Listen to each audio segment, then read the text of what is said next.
couple of councillors. We've got quite a few online, but if you'd like, you can come and take a seat at the table.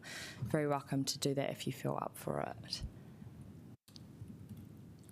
No, brave souls. Aye. Okay. All good. Well, yes. Yeah. Thank you. Really appreciate that. Okay, so the way it's going to function, we've got about 10 minutes kind of allotted for each group to speak to your annual report and the terms of reference. With AAG not appearing in person, we'll have about 15 minutes spare, and at that time we will kind of open it up to a bit more of a discussion in terms of y'all might be able to ask ourselves or the organisation specific partai as well.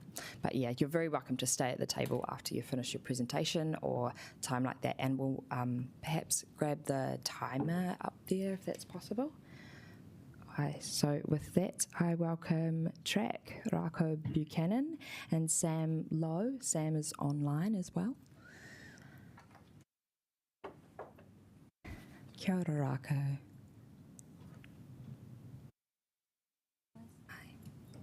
Hi, and we'll just be super attentive to using our mics today. Yeah. Kia ora, ko Rako Buchanan tōku ingoa. He uri ahau no ngā pohi me tonga hoki. I'm going to talk about the annual report from this year, end of last year, from Track. A year in review, submissions made, including the water reform, Paniki Poniki bike network, Te Awi Mapara, the community facilities plan, and Begonia House. Challenges include lack of intersectionality, a tick box exercise, closing the loop, tight agenda, grinding to a halt for new model, attendance, more support for Takatapui, the more need for an older voice, payment and growing hateful rhetoric, successes and highlights, more early engagement, Te Tai Ohinga, the Youth Hub, libraries and pools, Te Toi Mahana, Wellington Regional Stadium Trust, engagement with Mayor and Chief Executive, data evidence, the opportunity to be in Track, better feedback and aspirations. We hope the next iteration of the Takatapui and Rainbow Advisory Council will keep up the momentum of some of the key mahi the group has been involved with this year, especially the work outlined in the Rainbow Action Plan. For the community, we hope there will be more council initiative in making connections with organisations specifically for Rainbow people of colour, migrants and Takatapui.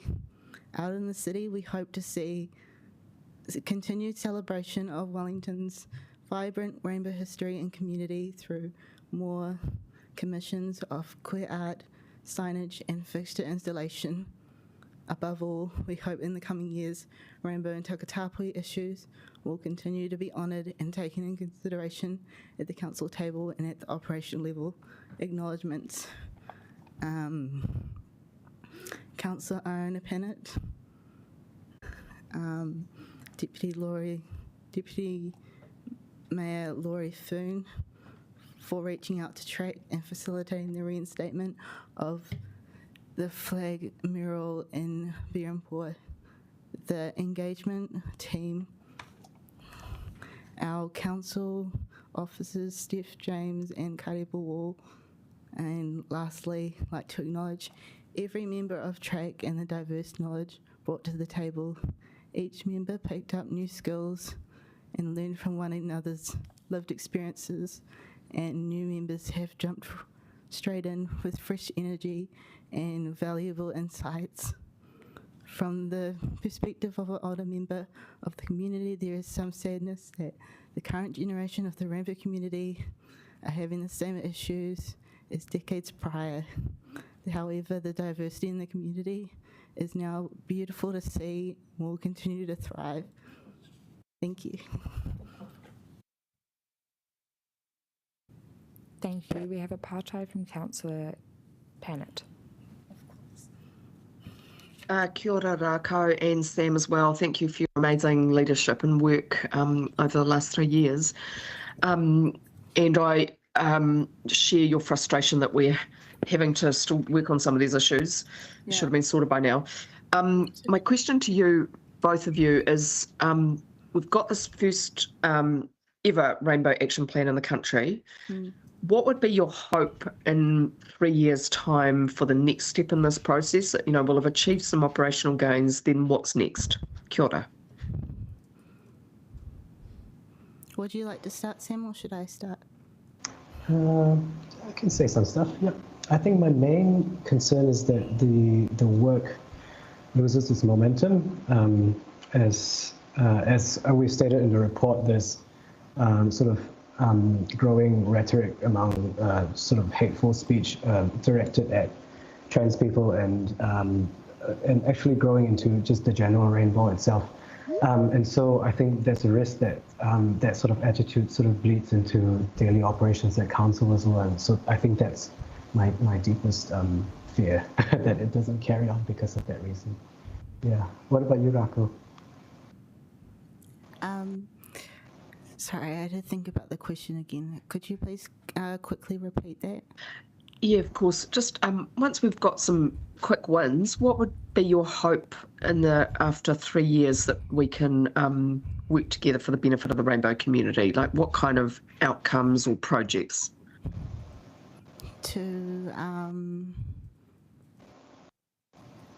I was thinking, because I didn't realize that that we could have meetings outside of the building as well.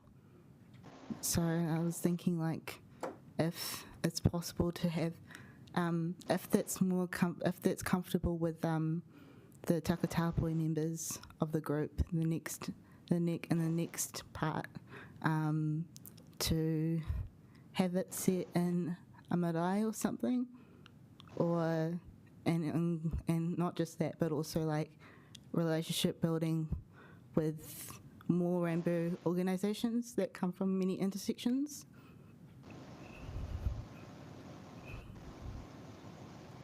And it doesn't have to be like a lot of rainbow organisations, but there's like so many to pick from as well. Yeah. Colleagues, do we have any other partai for the Takatapui Rainbow Advisory Council? I have a quick partai. In the report you submitted about bridging the gap between elderly members of the rainbow community as well as rangatahi. What would it kind of look like to operate in the space of caring for older members of our rainbow community too in the city? I think first and foremost in track, it would be good to be able to have more diversity in that voice representing the older community, older parts of the rainbow community. Yeah, I guess a lot of the organizations that Rako has pointed out with that are more intersectional actually does cover some of these aspects as well. And so I think a lot can be tackled if we sort of approach the right organizations, because they would know their circle of people as well. But yeah, so I think externally that would be something that can be done. Yeah. Partai from Deputy Mayor Foon. Kia ora Rako and Sam. When during this last year, were there any projects in particular that you felt like the Rainbow Advisory Group was really on fire and working together? Like when were those really harmonious moments? Well, not harmonious, just when you felt like you were really contributing or getting that good satisfaction out of the mahi?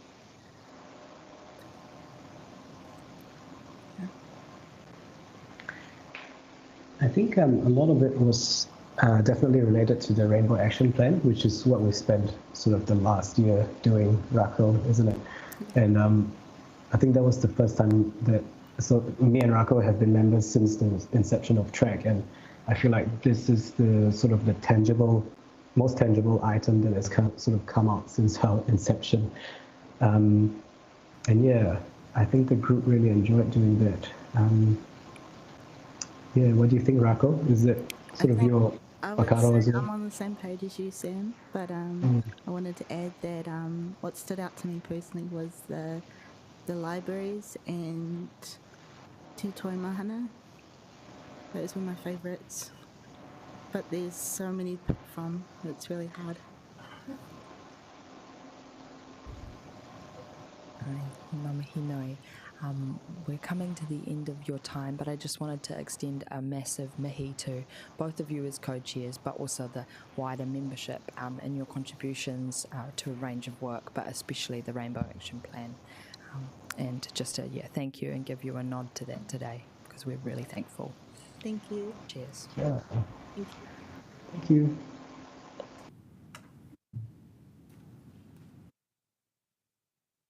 Now, Mihi, we are on to the Ethnic Communities Advisory Group. I'd like to welcome Joaquina and Rachel online.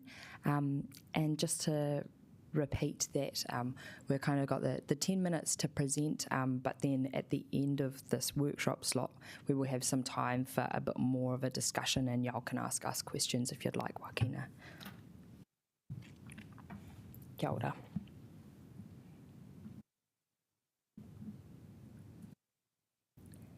Take it away.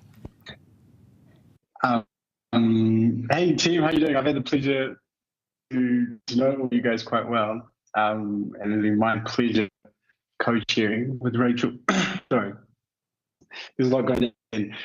Rachel's going to speak on the annual report, and I'll follow up with her on that account, and I can supplement as you need, Rachel. Sorry, because I know my throat.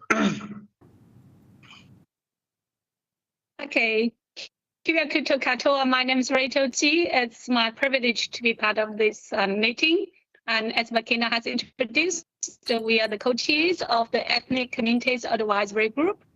I'm honored to work with a group of outstanding community representatives since December last year. We have proactively worked together to have monthly meetings, to engage with Wellington City Council, to engage with the ethnic communities, bring the community concerns to the council, and also pass on what council services, policies, support available to the communities. To have two-way communication. We are a small group of people, like 12 members. We have been very, very lucky to have the community backup to support us. We have worked together as a team to submit the long-term plan consultation and also the local council, this different kind of initiative. And the workshops provide feedback to the city council engagement team, for example. We also have invited the chief executive, and the engagement team, the safety team, the local election team, and the other team to come to our monthly meeting, and also speakers to talk about the city safety, talk about the small business, other topics that we have been working together to support the community and to make the community feeling being part of the Kaupapa, and also to work together, make a safer city together. We also have the community members who are part of the Ethnic Communities Patrol to work with the police and city council. In August, we were part of the team to help Wellington City Council and particularly the engagement team to organize the Ethnic Communities Forum 2025. It was a great project that brings the ethnic communities together, along with Wellington City Council Chief Executive and the engagement team, the speakers talking about the city safety, the small business, and also city revitalization, and also other topics. So we work together as a team. Very importantly, to have the community say, to pass on the decision-making team, and also to make sure the ethnic communities have a voice to be heard. So it's built for community by the community. So which is what we focus on to make sure we are the people bridge to have two-way communication, to engage with the city council and communities, and to work together. Unfortunately, we are a very young group, only established for less than 1 year. So hopefully, and for after the new term, when the new term starts, we can do a much better job with the longer term of this teamwork, and also add value to the city itself and to the city council to make sure the communities have the buying attitude, work as a team, and to build a cohesive and inclusive society together. So thank you. Thank you, Rachel. I think Rachel summed it up beautifully in what we've done and acknowledging that this is our first. So this is our first year joining the advisory group model, and one of the earliest things we did was to change the structure. I don't know if I'll be able to. Am I able to share a screen or no? Is that too late? I don't think that's possible just with the way the meeting's been set up. I'm getting a shake of the head. Kia ora, that's okay. So I'll quickly just speak on the structure changes. Early on, so the way the meetings are structured, and the reason we did this, as soon as we got chairs, we realized the current structure was not fit for purpose. And on the year basis, we have 6 meetings. So January, February, and March were gone. We had the March meeting. So we had April to September. Even September, we didn't get due to the changes. So 6 meetings, we need to utilize our time effectively, and we had everyone in the same room for 2 to 3 hours, 6 times at best. And so we followed in the golden circle, or Simon Sinek, if you guys are familiar with it, the why, the how, and the what. So our purpose was anchored in, we exist to bridge the gap between Wellington's ethnic communities and the city council. Our purpose is to ensure the voices, experiences, and needs of these communities shape council decisions, fostering an inclusive, thriving city. So that's our goal. Exist to bridge the gap between Wellington's ethnic communities and Wellington City Council. And our purpose was our how. And that looked like we achieve our purpose by, 1, engaging proactively with our ethnic communities to gather insights, advising strategically by aligning our recommendations with both community needs and council priorities, and collaborating effectively with democracy advisors, council staff, and subject matter experts to drive informed, impactful decisions. And the last one was innovating boldly by reimagining how we do things to ensure that the current system is not fit for purpose for our communities. The outcome, the what, and this is the most visible layers. This is, what do people see, and what do we see? Ethnic communities advisory groups, what is monthly advisory groups, community consultations, formal recommendations, and collaborative initiatives. And so this saw us do, I think, one of the best amount of council representations amidst advisory groups. We put in a plan with the city safety plan, where I had the pleasure of speaking before you guys, and that team was incredible in adopting a lot of the changes that are recommended, one of them being paid ethnic control boards, and looking at anti-racist measures to be embedded and associated with sexual harassment training and hospitality practices. This is why we exist, and this is a huge one. On top of that was the long-term plan and the long-term amendment, the mission. So those tied in perfectly. And again, our core purpose, it bridged the gap between Wellington's ethnic communities and city councils, and we knew we needed to change it. And our monthly meeting was the biggest thing we had control over. So we changed the structure of the meetings, understanding that we need to take control over it. The meetings, as they were communications, council was speaking to us. There was minimal community voices and unclear next steps. There's no thread connecting the meetings, what was going on. From there, we had the changes we introduced was a whole flow. So we are strengthening preparation. So pre-meeting prep by both the chairs, where we meet with council subject matters on the topic of discussion. then we had more interactive structure where the members are allowed to or prepared to asking questions. So where possible, we didn't have meetings where staff or members were not exposed to the topic being discussed. So they weren't coming in naked, and it makes it really hard to find out where your community is. And then we had clear actual outcomes. Are we going to council to submit on something based on this topic? And at the core of that was the topic. So each topic was decided by our team. So what is the most prevalent issue across the thread? And we put that forward.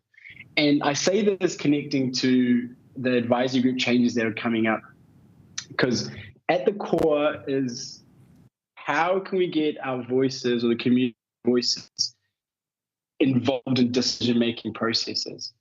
And again, without touching into that thread, we know the advisory group model right now isn't perfect, but it's adapted and amended. And while the time pending, I want to read a letter I got from one of our staff, one of our members, who decided she's no longer participating. I'll just let you know that we've got 45 seconds on the clock. Okay. Is that not including questions or including questions?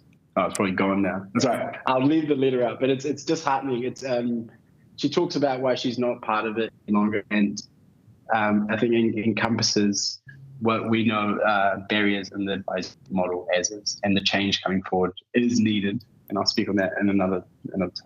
Kia ora. Again, thank you, Rachel. It's been a pleasure co-chairing with you and our beautiful, beautiful group and all we've accomplished this year. And thank you to city councillors. And if Elise's in the room, thank you for everything you do and continue to do. You are incredible, incredible, incredible, and we appreciate you. Kia ora. Hi, thank you. Elise. Sorry, just one thing. I just want to endorse what Wakena has said. Thank you. I just want to say a big thank you to all the city councillors, the staff who have helped and support the Ethnic Communities Advisory Group. Many thanks. Ai, ngā mihi nui. Thank you both for coming in to talk to us today, in particular your mahi around the City Safety Plan and the Ethnic Forum. If you have time later in the workshop, we've got a bit of free space, and that might be a good spot for us to ask questions at that time. Oh, is there no question time, Bill? I thought it was two separate times, wasn't there? Sorry, yeah. So we have run out of the 10 minutes, but we might have spare time just at the end of the workshop in order to ask a few more questions. That's okay? Sure. I mean, yeah. Sorry, excuse me. I thought there's time left. Apologies. Ngā mihi nui, Maria and Joe from the Pacifica Advisory Group.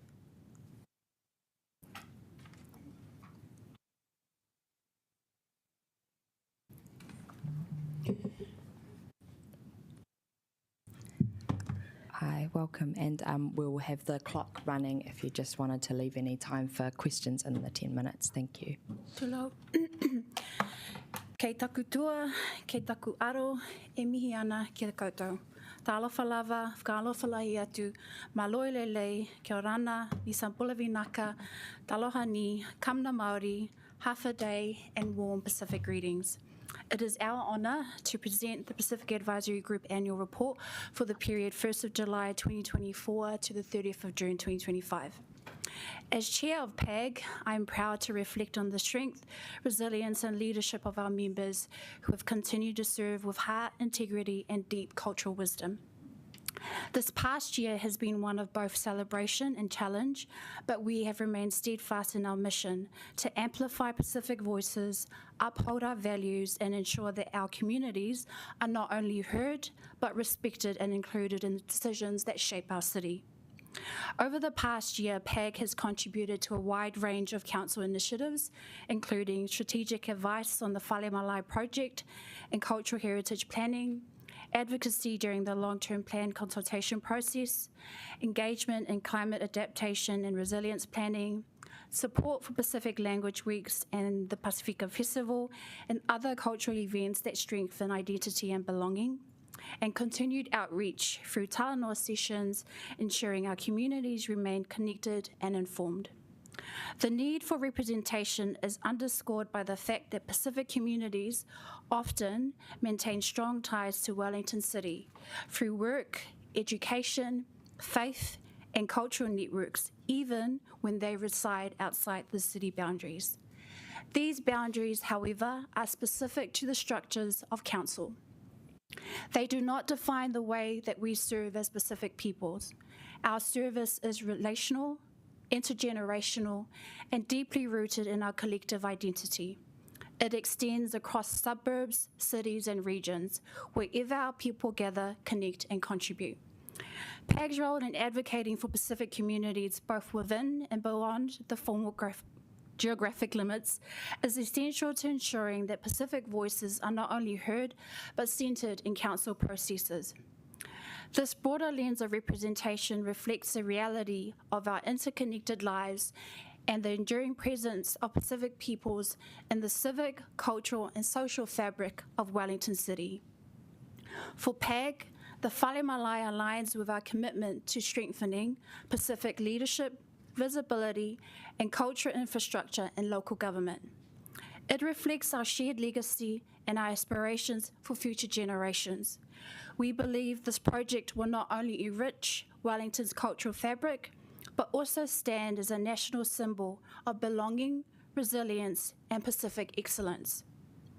A highlight of the year was the 2025 Pacifica Festival, which embraced the theme Journey, a powerful tribute to our migration stories and shared resilience. The evolving sculpture by Leo Semo became a living symbol of our collective identity, and the launch of a Pacific Youth Talent Incubator marked a bold step towards nurturing the next generation of cultural leaders. As we move into this next chapter, our aspiration is for the Pacifica Festival to evolve into a truly community-led celebration that is shaped by the voices, creativity, and leadership of Pacific peoples across Wellington City. We envision a future where our communities continue to lead, inspire, and carry forward the stories that define us, with the Pacifica Festival as a vibrant platform for cultural expression and connection. PAG is not just a group, it is a legacy. It is the result of decades of service, sacrifice, and cultural leadership from Pacific peoples who believed in the power of representation and the importance of holding space for our communities within civic decision-making. To our current members, thank you for your courage, your wisdom, and your unwavering commitment. To our former members, your footsteps remain deeply embedded in the foundations of PAG. You paved the way with grace and determination, often without recognition and always with heart. Together, past and present, you have shaped PAG into a trusted and respected voice within Council. This legacy is our compass. This year also brought significant change through the advisory group model review. While we understand the intent to improve alignment and efficiency, the process raised important concerns around representation, cultural responsiveness, and the preservation of institutional knowledge. We fundamentally believe that Council needs Pacific people in decision-making positions. The changes to membership numbers and representation proposed in the model change to advisory groups reflect a lack of Pacific capability within the Council, both around the table and within the organisation. This has major consequences for Pacific peoples in Wellington City. It is also disheartening that as part of the transition into the new model, the impact of the role PAG plays in the successful delivery of the Pacifica Festival was not fully understood outside of the festival team. The transition period was not only a time of structural change, it was also a critical window for planning and coordination of one of the city's most significant cultural events. PAG's leadership in shaping the festival's narrative, engaging communities, and ensuring cultural integrity is not incidental, it's essential. Our involvement during this time has been pivotal to maintaining continuity, strengthening relationships, and ensuring that the festival is grounded in Pacific values and community aspirations. To overlook this contribution is to miss the depth of what PAG brings, not just in advice, but in action, connection, and cultural stewardship. For Council to truly honour its commitment to partnership, it must recognise that our leadership is most visible not only in meetings, but in spaces where our communities gather, celebrate, and lead. For Pacific people's identity and lived experience are inseparable. The move away from identity-based representation risks silencing smaller communities and undermining the very principles of inclusion and equity that PAG was founded upon. Throughout this journey, I want to extend our heartfelt thanks to our council partners, Councillor Free, Councillor Matthews, especially Sam Hutchinson and Alisi Folo Moitui, whose respectful engagement and unwavering support have meant so much to us. Their commitment to listening, learning, and walking alongside us has helped uphold the mana of our members and the communities that we serve. In particular, I acknowledge Alisi for her dedicated service to PAG and our Pacific communities. Alisi has brought more than just professional expertise. She has brought heart. Her leadership is grounded in humility, cultural integrity, and a deep sense of duty to our people. We thank Alisi for her time, energy, and grace. Her contribution will not be forgotten by any of us. In closing, I leave you with a Tongan proverb, takanga e nau fohi, strength and unity. This proverb reminds us that when we paddle together in rhythm and with shared purpose, our waka moves swiftly and with strength towards its destination. It's not just about coordination, it is about trust, respect, and collective intent. As we navigate forward, it is vital that Council continues to understand and honour the strength of the collective that PAG brings, in voice, in vision, and in service. When we move together, we create momentum that carries all of us forward. Let us continue to paddle together. Let us honour those who laid the foundation, uplift those who journey with us now, and make space for those who will carry the paddle forward. Our focus as PAG remains clear: to strengthen relationships, uplift our communities, and ensure that Pacific peoples remain at the heart of Wellington City's future.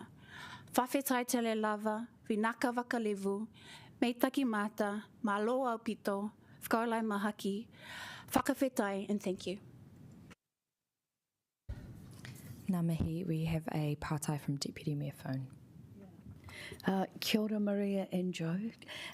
Just wanted to clarify, were you saying that the timing of the reset of the advisory group has affected your ability to work alongside and influence the Pacifica Festival? Yeah, so our role is officially finished in August. That is actually the period in which the team starts coming in, commences the planning in terms of the program, and in the last year, we've heavily influenced how that is shaped. That then builds into the connection around communication to our communities, how the space is also created, what are some of the opportunities that we see that's not available on the program. PAG does play a significant role in ensuring that that's provided. Yeah. If there was an opportunity to rebuild a group to continue that mahi, would you be interested in something like that? I think we are working with the team on that. I guess my point in our speech is that should have been considered as part of the transition plan. It shouldn't be something that we then have to come after the fact to highlight the significance of that. Yeah. Kia ora, thank you. Kia ora anō. Thank you very much for coming in to talk with us today and to acknowledge, I guess, the really broad impact that you bring in the communities you represent at Council. Really appreciate it. Thank you. Tulo.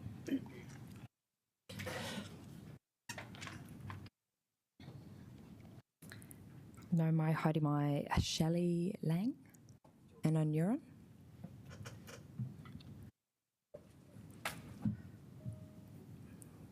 Welcome. Thank you. Well, y'all know the deal. If you wanted to leave any room in there for partai, and then at the conclusion of that, we'll open it right up. Okay. Here we go. You're in the middle. Yeah. Hello everyone, thanks for having me here. So my name's Shelley, I'm one of the co-chairs of the Youth Council. My other co-chair, Diana, wasn't able to make it today, but I am with some members of the Youth Council, Onan and April.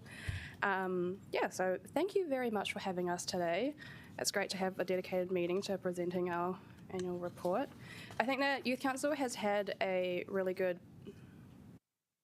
year from July to August, which is what our annual report is talking about.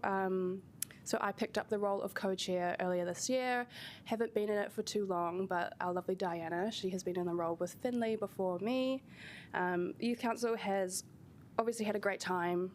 It's really great to see youth in a role where we're contributing and giving advice and learning about local government. I think that one of the things that's really important about Youth Council is the fact that we're giving this opportunity for young people to learn more about local government and gain these skills and knowledge for things like opportunities in the future.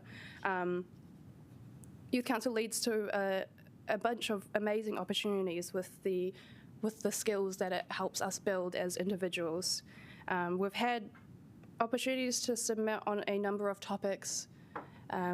Mainly the big ones would be the long-term plan amendment as well as local water done well. And with the timing of those consultation, our new members were thrust straight into that, which was a little bit challenging, but I was really proud. That was about when I started as co-chair, and I was actually really proud of all the members of the Youth Council and how they handled it. I think that we presented amazing submissions as well as all submissions. Some of you may have been there, and I'm really glad that we were able to do that. We had about 10 new members that joined in 2025, so that would have been this year. And we had 4 members resign. So that kind of highlights the high turnover of Youth Council, which just reflects the very transitional nature of us as youth. We have people who go off to university, they move, circumstances change, and that's just what happens, I guess, in any age, but a lot when you're young. Yeah, so we had a really good year. As I mentioned, we do a lot of professional development as the Youth Council, and that is something that is stated in our current terms of reference. Some of the professional development that we've done,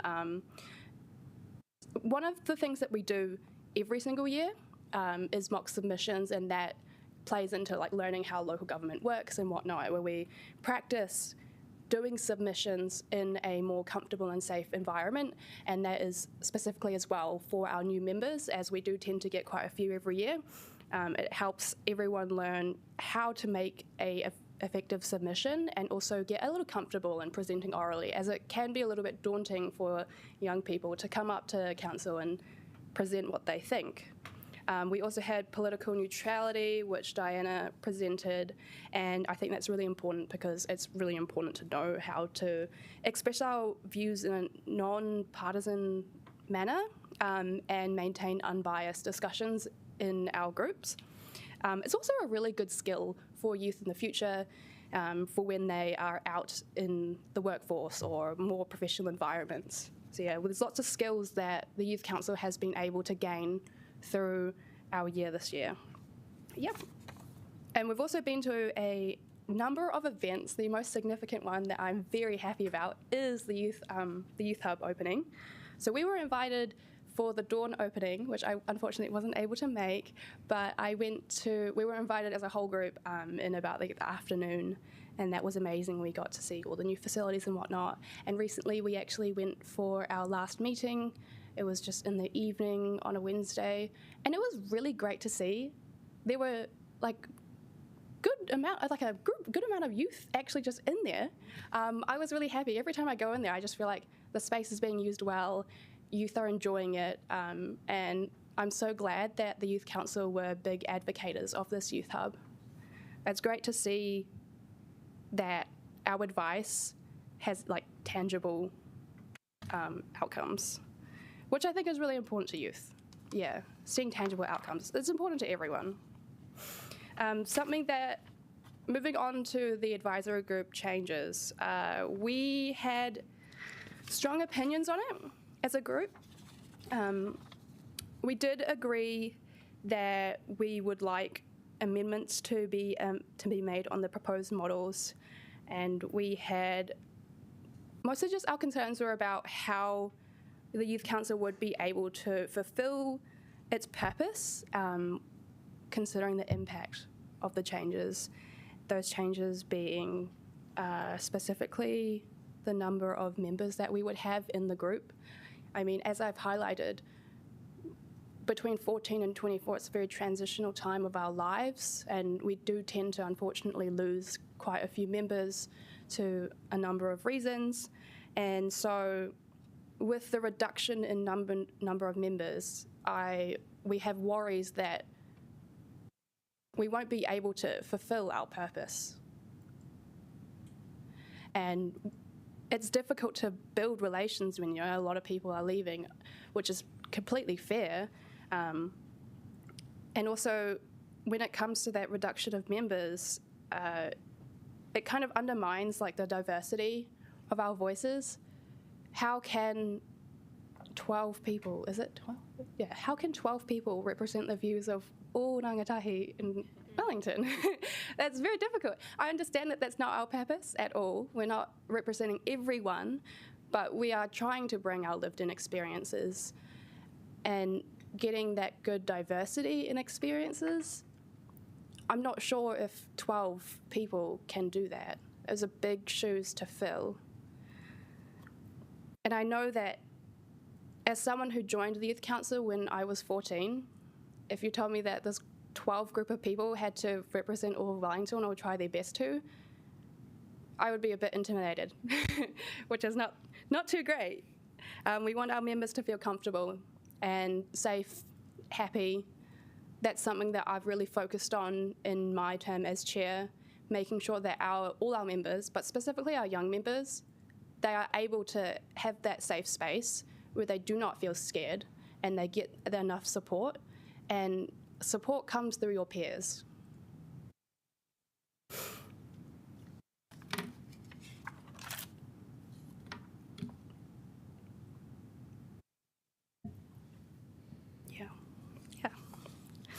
I do think that the new model is a great step for the advisory groups, though.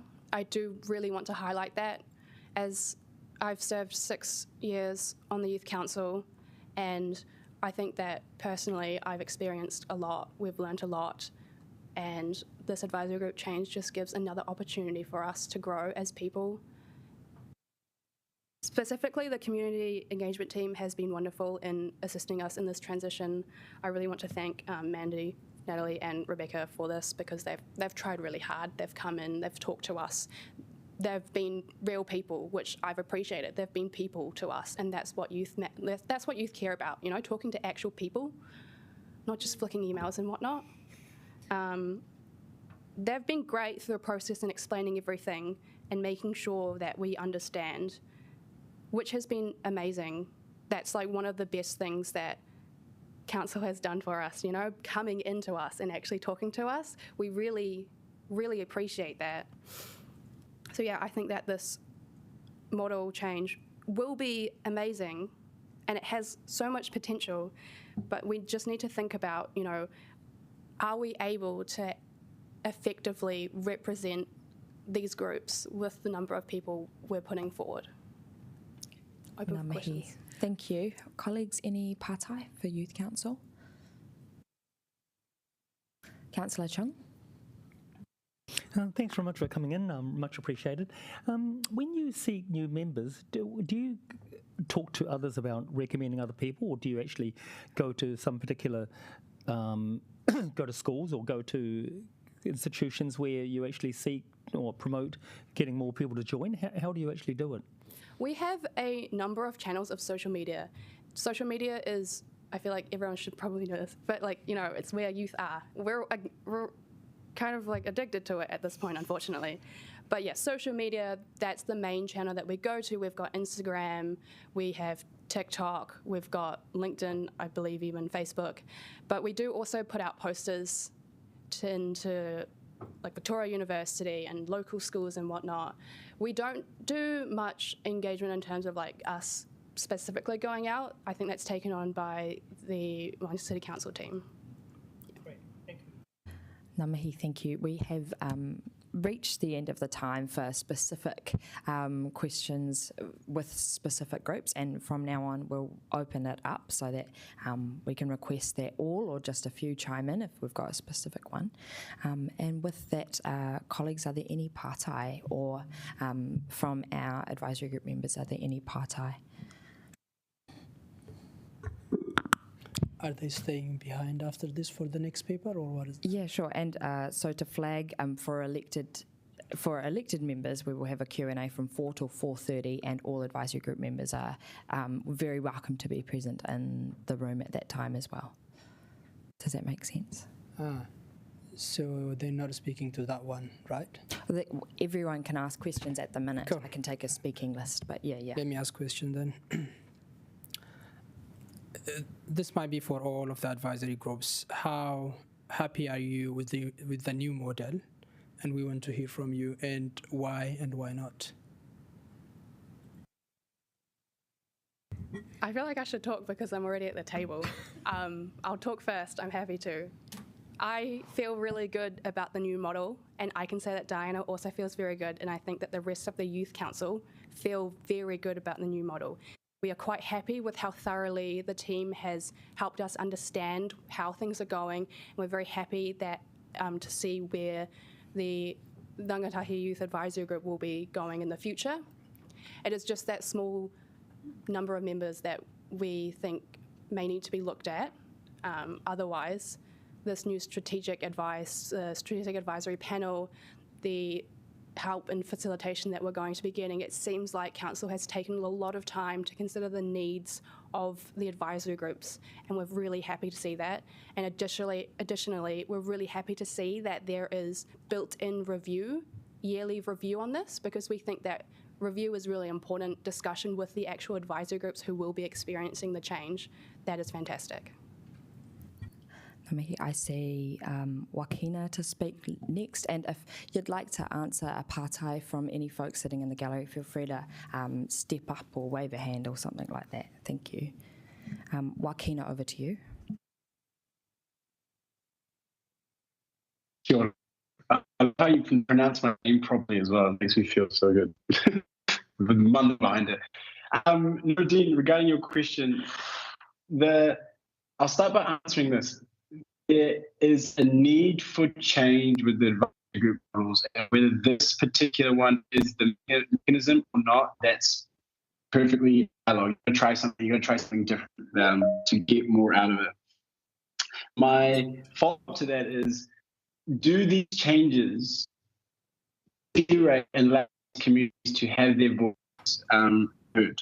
So I say this with the number of representatives is decreasing. So my two queries is the number of representations, echoing the last comments around 6 people to represent ethnic communities is wild, but I understand this is only the councils have to amend this change.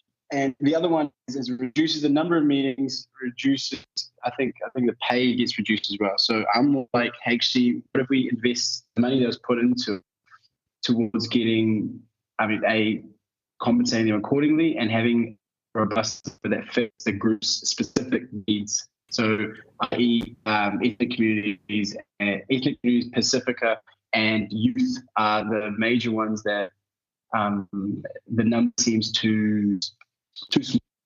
It doesn't allow them to curate what is needed. And the other one is regular meetings. So the fast pace of council and changes it makes in X amount of years, periods throughout the year doesn't allow for it. So no, Yes, I think the advisory group model needs to change. No, I do not think this particular, all of it is the change that's needed. Thank you. And I just wanted to confirm, it might have been a slip, but I believe we're going to 8 members for all the advisory groups, aside from... Sorry, excuse me. Yeah. No, that's all good. I just wanted to make sure we had that fact. I saw Maria coming up. Hi. I think from our perspective, similar to the ethnic communities advisory group, the reduction in the number is it's a significant reduction for us. And so, as I noted in our annual report, representation across the different Pasifika communities in Wellington City is important to us. So that separation does create an issue for us, and has been highlighted by all of our members. And yeah, so we support the model. We have worked very closely with the team in terms of development of the model. The number of members, though, is quite a significant issue for us.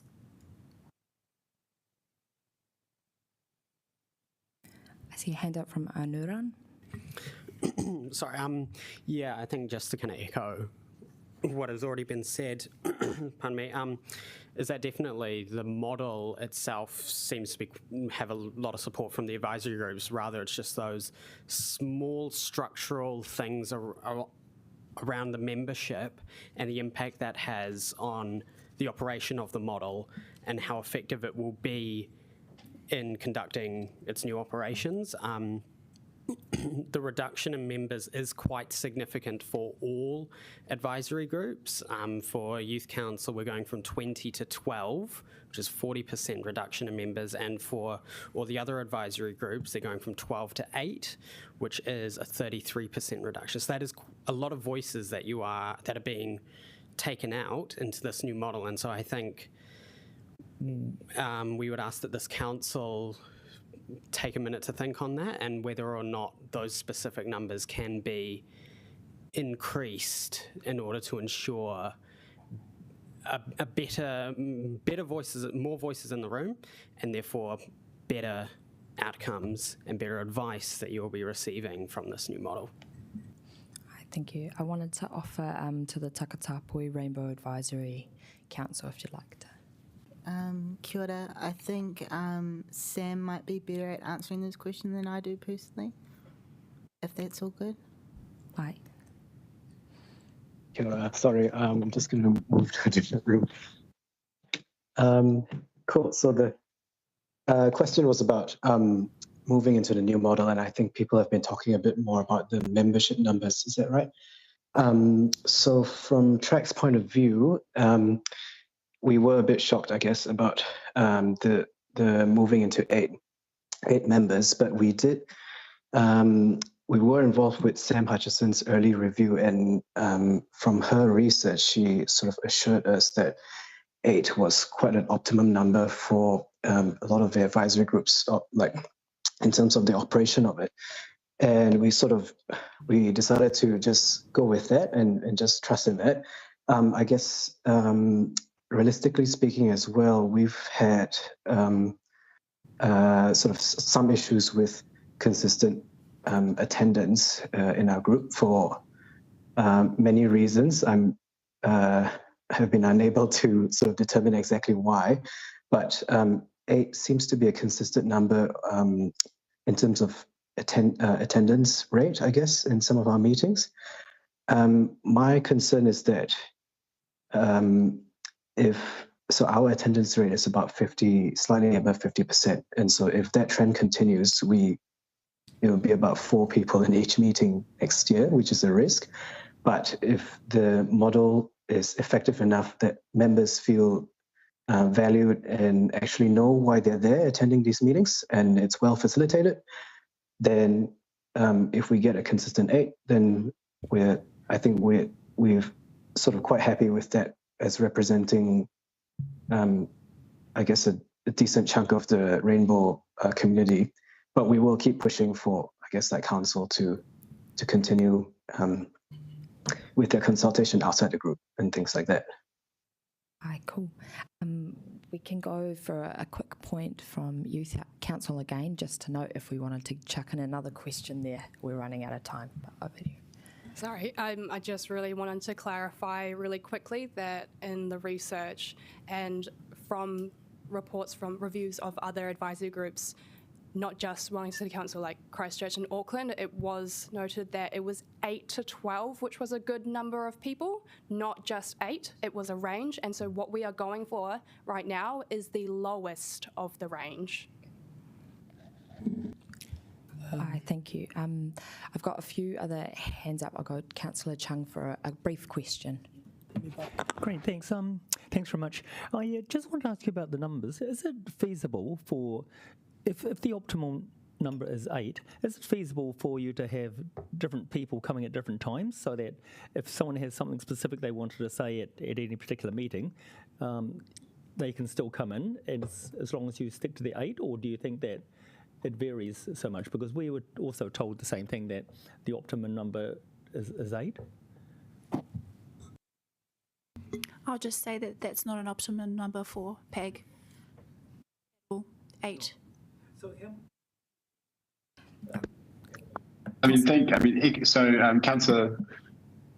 Councillor Chung, again echoing that comment. It's the grouping, the group decision on 8 across the board. That's the comment we're going on. That's what we're building on. So it might be fit for some aspects, but the vastness of the likes of Pacifica and ethnic communities, and acknowledging the high turnover of youth, that number we believe isn't fit for purpose. Hi, thank you. I'll just offer Can I if there's suggest any input from Track? Yep. Sorry.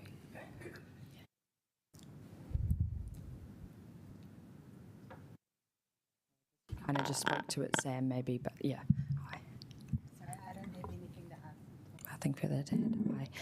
Okay, we are at the allotted time for, in terms of this discussion, and I appreciate that this is not the conventional way that we meet, but I wanted to try and reduce the barriers and get a few more of us around the table. We have scheduled next for half an hour a Q&A session for elected members with council officers to kind of interrogate or pull out advice and clarity on the paper.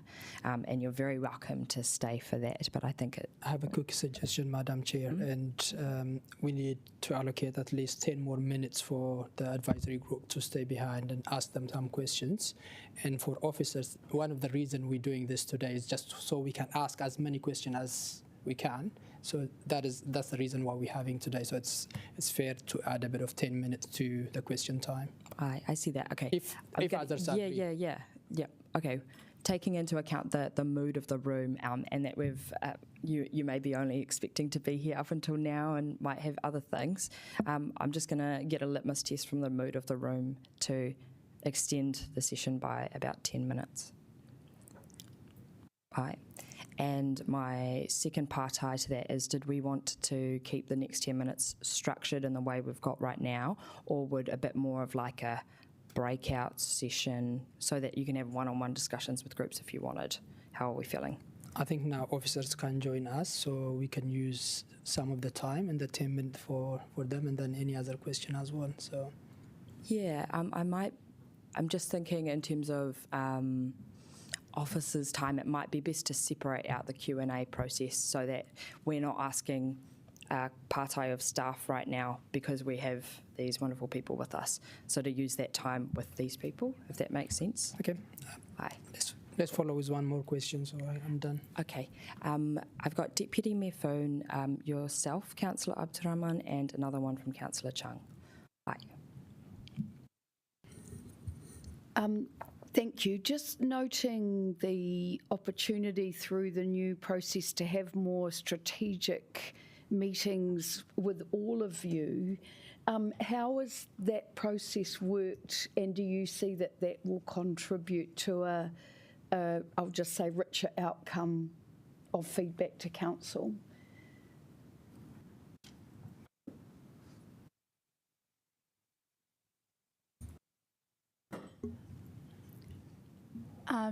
I think from PAG's perspective, we think it will work.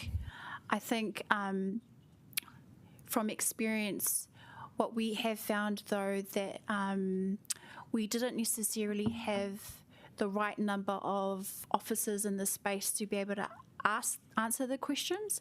So as an example, you'd have people sort of moving around to try and get to different sessions. I think the coordination of how that works will be quite vital in ensuring that all voices are heard across all the advisory groups. I think that particular part of the model will work, and we're supportive of that. But also notes that I think the groups and members are already leaning into providing that strategic advice, and that's evident in our submissions into the consultation process. Wakina, you had your hand up next.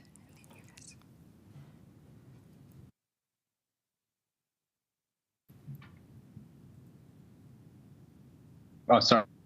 I don't know if it was me.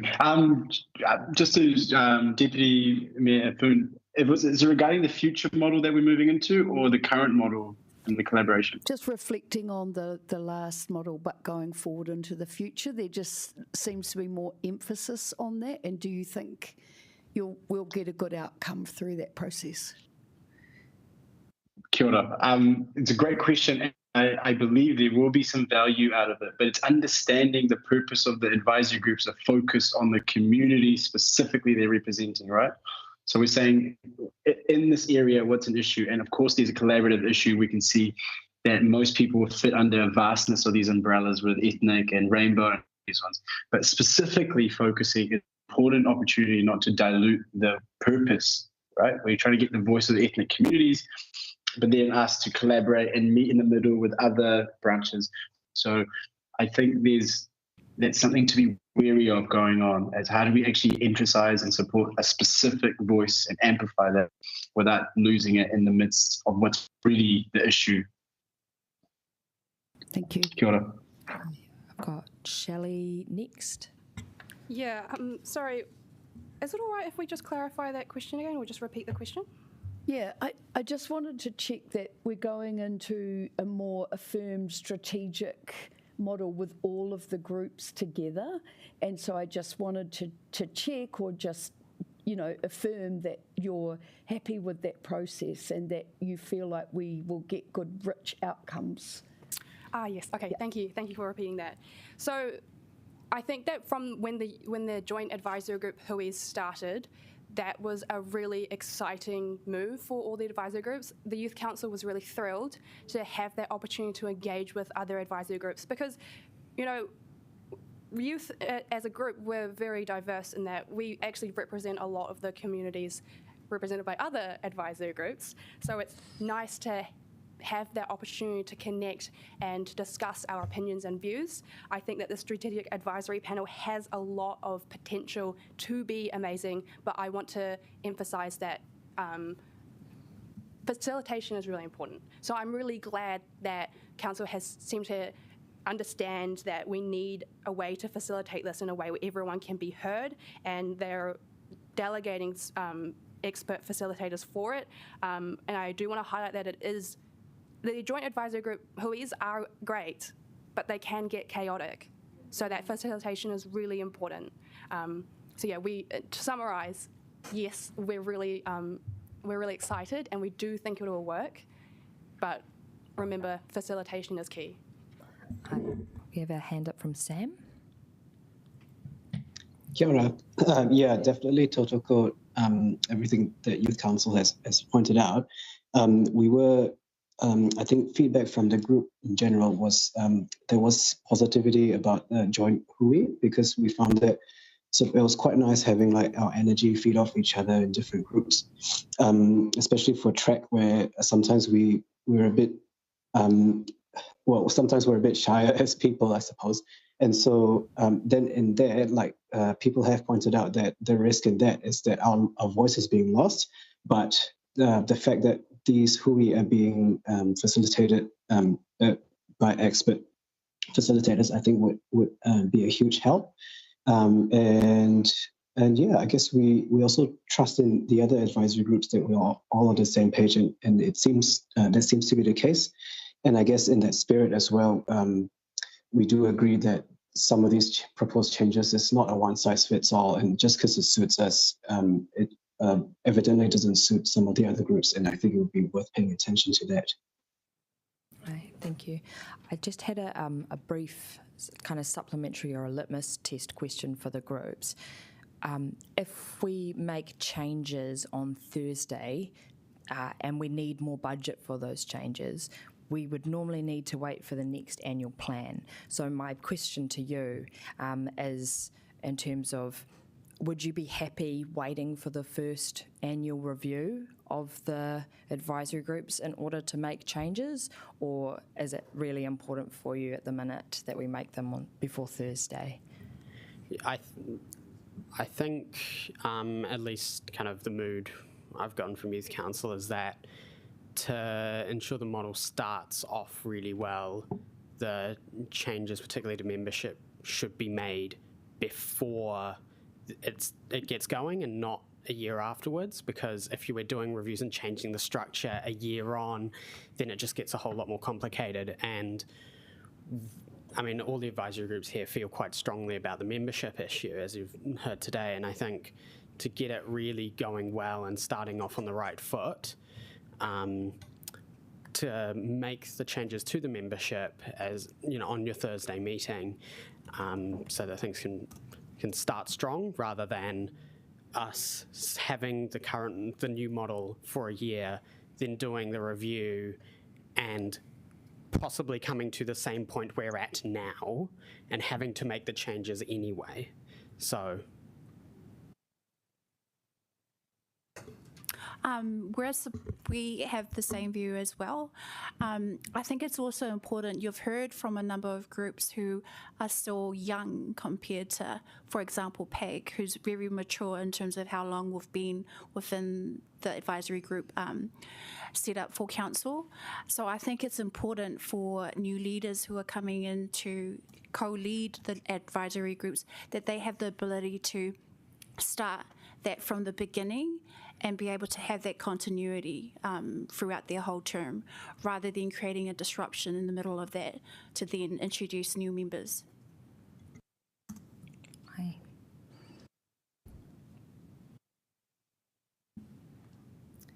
Was there a view from TRAC or Ethnic Advisory Group?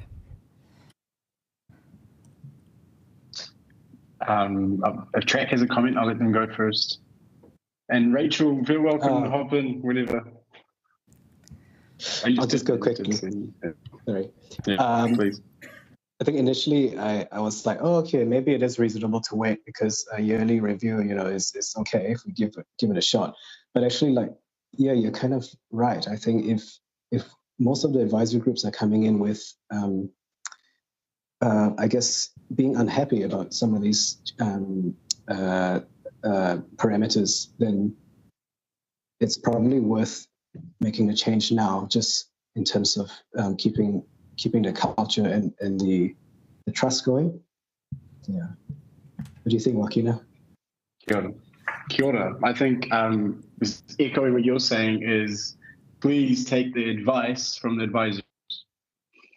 That's what we're here for, and we're talking on the communities, and we trust that this is an advice we're giving based, and again, echoing Maria's comments from different avenues. We're the youngest to join, and we're saying this is important. There's a group that's older, we're saying this is important.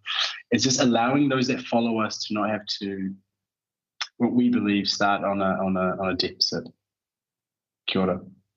Hi, ngā mihi nui. Thank you all for so eloquently sharing your views, your time, and your kaupapa with us here today, and to acknowledge the many workshops and the huge amount of hours that you've all put into this. I appreciate that.